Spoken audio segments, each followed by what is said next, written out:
ইনশাআল্লাহ।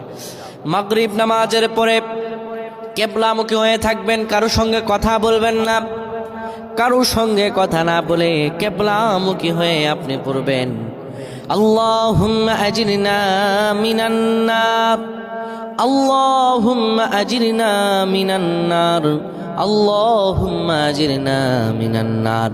যদি এটি আপনি মাগরিব নামাজের পরে কারো সঙ্গে কথা না বলে পড়ে 7 বার পরে দুটি হাত তুলে আল্লাহর কাছে দোয়া করেন, আল্লাহ জাহান্নামের আগুন থেকেও বাঁচাবেন এবং আল্লাহ আপনার সব দোয়াগুলো কবুল আর মঞ্জুর করে নেবেন।